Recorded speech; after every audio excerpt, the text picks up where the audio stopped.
오늘 함께 봉독하신 본문은 바울의 이야기입니다. 바울의 그 골로새 교회 성도들을 향한 중보기도의 내용을 담고 있습니다. 바울은 항상 교인들 그리고 교회를 위해서 기도했고 그들을 사랑했습니다. 그래서 오늘 바울의 이 기도를 통해서 어떤 기도를 했는지, 우리가 무엇을 배울 수 있는지 함께 살펴보겠습니다. 첫 번째 바울의 기도 제목은 하나님을 아는 지식입니다. 우리가 함께 봉독하신 9절을 우리 다시 한 번만 봉독해 보도록 하겠습니다. 9절 말씀입니다. 시작. 이로써 우리도 듣던 날부터 너희를 위하여 기도하기를 그치지 아니하고 구하노니 너희로 하여금 모든 신령한 지혜와 총명에 하나님의 뜻을 아는 것으로 채우게 하시고. 아멘. 바울이 처음으로 기도한 내용은 신령한 지혜 그리고 총명으로 하나님의 뜻을 아는 지식을 채워달라라는 기도 제목입니다. 그래서 먼저 단어를 좀 살펴보자면 이 신령한 지혜와 총명은 무슨 뜻이 있냐면 인간과 신들에 관한 완전한 지성이란 뜻이 있습니다. 그리고 정신적인 탁월성이란 뜻이 있습니다. 그리고 이해력, 통찰력 등으로 해석할 수 있습니다. 근데 특히 이 지혜와 총명을 신령한이라는 단어와 함께 썼습니다. 이것은 하나님의 말씀을 읽고 묵상함을 통해서 우리가 얻게 되는 판단력 그리고 통찰력을 이야기합니다. 그래서 우리가 성경을 읽을 때 말씀에 기초하여 살게 되는 바로 그 지혜, 그 통찰, 그것을 이야기하고 있는 것입니다. 이러한 지혜와 총명으로 바울은 이 골로새 교회 교인들이 하나님의 뜻을 알기를 원했습니다. 골로새 교인들을 향한 하나님의 기대, 바람, 목적을 깨닫기 원했던 것입니다. 특히 이 하나님의 뜻이란 이 단어에는 우리의 인생을 향한 하나님의 기대, 바람, 목적을 이야기합니다. 그러나 하나님의 1차적인 목적은 당연히 하나님의 백성들을 구원하시고 이 땅에서 회복시키시고 그리고 이 땅에 하나님 나라를 만들어 가시는 일입니다. 이러한 하나님의 일을 위해서 저와 여러분의 삶에 우리의 인생에 원하시는 것들이 있다라는 것입니다. 우리가 이것을 살아가면서 캐치해야 된다라는 이야기입니다. 하나님 나라를 위해서, 교회를 위해서 우리 삶 가운데 선택의 순간에 결정을 해야 할 때 하나님의 뜻은 과연 무엇일까?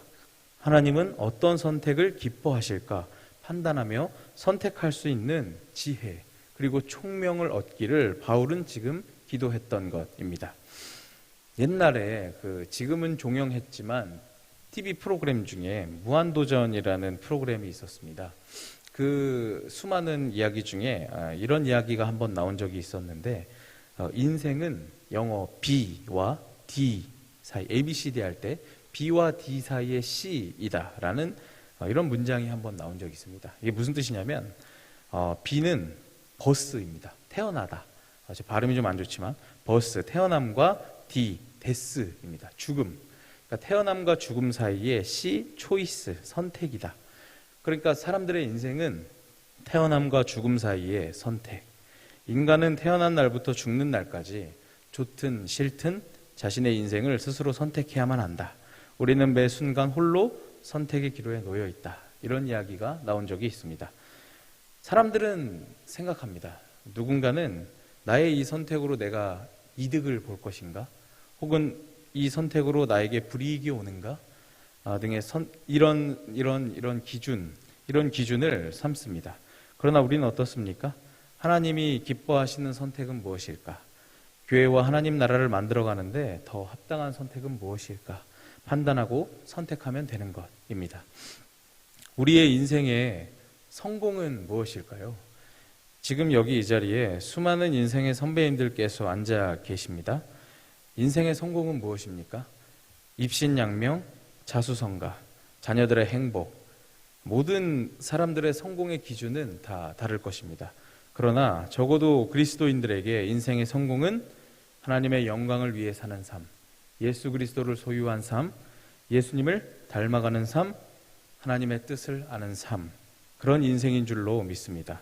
그래서 바울은 빌립보서 3장 8절에 이렇게 이야기합니다.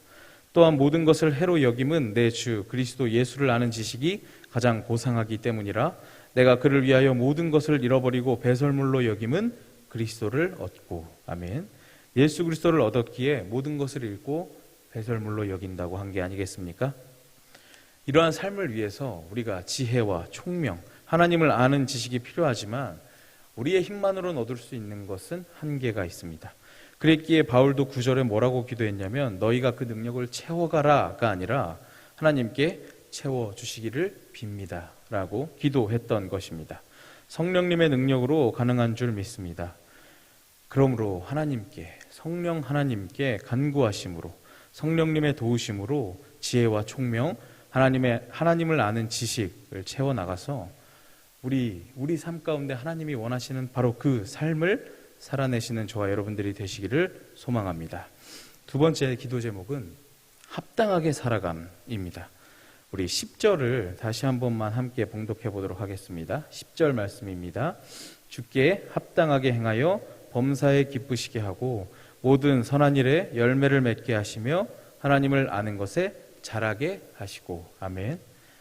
이제 하나님을 아는 지식을 가져서 모든 선한 일에 열매를 맺고 하나님을 아는 것에 자라게 하시고 라고 바울은 기도합니다. 여기서 행한다는 것은 걷다, 거닐다 라는 뜻이 있습니다. 이것은 예수 그리스도를 닮아 가기 위해서, 인생 가운데 예수님을 닮아가기 위해서 결단하고 행동하는 모습을 보여줍니다. 그리고 재밌는 건 이 열매를 맺다라는 단어입니다. 이것은 자연스럽게 열매가 맺어지는 상태를 뜻합니다.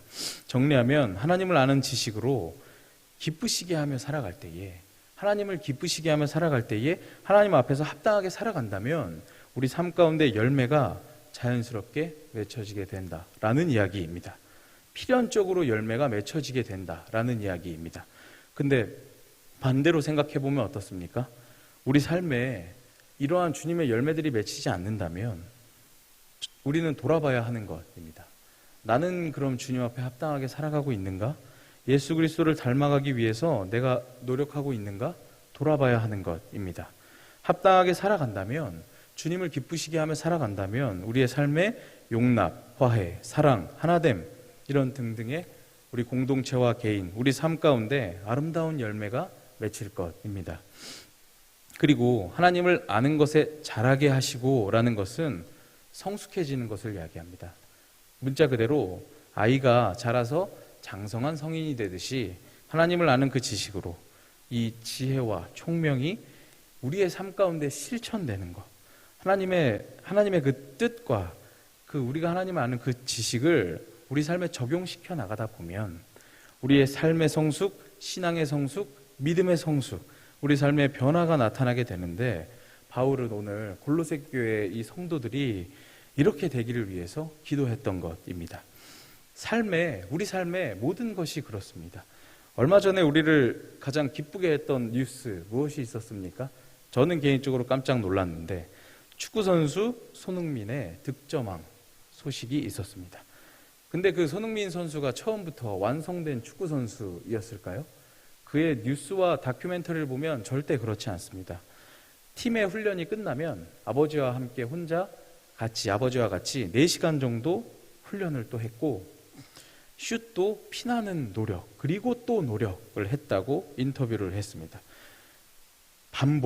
또 반복을 했기 때문에 그는 지금 최고의 선수가 될 수 있었던 것입니다. 우리들도 마찬가지입니다. 그리스도인들도 마찬가지, 신앙도 마찬가지입니다. 계속해서 연습하고 믿음의 선택을 하고 하나님의 뜻을 따라 하나님을 기쁘시게 하는 삶을, 그 선택을 매일매일 계속 반복해서 살아내야 하는 것입니다. 여기에는, 우리의 신앙에는 나 때는 말이야, 내가 옛날에는, 이런 이야기는 무의미합니다. 예전에 내게 있었던 뛰어난 믿음, 나의 신앙의 찬란한 순간들, 그 깨달음들, 이것은 물론 우리의 삶에 너무 소중한 보물이긴 합니다마는 그때 그것이 지금 나의 신앙 상태일 거라는 보장은 없습니다. 오늘 또 한 번의 순종, 오늘 또 한 번의 깨달음, 오늘 또 날마다 믿음의 싸움에서의 승리가 오늘의 신앙을 만들어내는 것입니다. 우리의 신앙은 멈춤이 없이 성장해야 하는 것입니다. 에베소서 4장 15절에 바울은 이렇게 얘기합니다. 오직 사랑 안에서 참된 것을 하여 범사에 그에게까지 자랄지라. 그는 머리니 곧 그리스도라. 예수 그리스도에게까지 자라는 것. 이것은 무엇입니까? 우리가 하나님을 아는 지식, 그리고 실제 우리 삶의 실천, 믿음, 이것이 모두 일치하는 것. 그래서 성숙해지는 것을 이야기합니다. 저와 여러분께서 이러한 신앙의 경지에 다다르게 되시기를 소망합니다. 마지막으로는 강하게 되기 위해서 바울은 기도했습니다. 우리 마지막으로 11절을 함께 봉독해 보도록 하겠습니다. 11절입니다. 그의 영광의 힘을 따라 모든 능력으로 능하게 하시며, 아멘. 바울의 마지막 기도 제목은 하나님의 힘을 따라 강하게 사는 삶을 위해 기도합니다. 근데 이 힘은, 이 크라토스란 단어는 오직 신약에 하나님께만 사용된 단어입니다.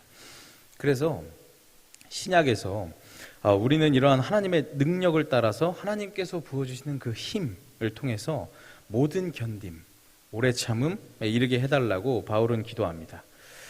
하나님으로부터 오는 힘을 의지하는 사람, 어려움과 환난 가운데에서 인내하게 된다, 오래 참게 된다라는 것을 보여줍니다. 내 힘이 아닌 하나님의 힘을 의지할 때에 이러한 열매가, 오래 참음과 인내의 열매가 우리 삶 가운데 맺히게 될 줄 믿습니다. 우리가 기도회 할 때 자주 찬양하는 찬양이 있죠. 주가 일하시네. 거기 가사에도 이렇게 이야기합니다. 내 힘으로 안 될 때, 빈손으로 걸을 때 내가 고백해 여호와 이래, 주가 일하시네, 주가 일하시네, 신뢰하며 걷는 자에게. 하나님을 신뢰하고 주님께 겸손함으로 고백할 때에 주님께서 일해 주실 줄로 믿습니다. 이러한 하나님을 의지하시고 하나님의 힘을 의지하셔서 인내와 오래 참음의 열매가 우리의 삶 가운데 맺히게 되시기를 소망합니다. 말씀을 마치려고 합니다. 바울은 오늘 본문 마지막 12절에서 하나님께 감사드리게 되기를 바란다 라며 기도를 마칩니다. 왜 이렇게 기도를 했을까요? 오늘 본문을 보면 이것이 다 하나님께서 허락하시는 은혜이기 때문입니다. 9절을 눈으로 보시면 하나님의 뜻을 아는 지식을 채워주시기를, 열매를 맺게 하시며 자라게 하시고 능력으로 능하게 하시며 견딤과 오래 참음에 이르게 하시고, 하나님께서 허락하시는 은혜입니다. 우리의 힘으로 노력하는 것 같지만, 내가 하는 것 같지만, 내 능력으로 하는 것 같지만 바울은 하나님께서 허락하신다고 고백합니다. 우리의 삶에 나타나는 이러한 은혜와 능력을 하나님께 간구하며 허락하신 은혜와 능력에 감사하시며, 오늘 이 골로새 교인들과 같은, 이 바울의 기도 제목과 같은 예수 그리스도를 닮아가는 주님의 백성들이 되시기를 소망합니다. 기도하겠습니다.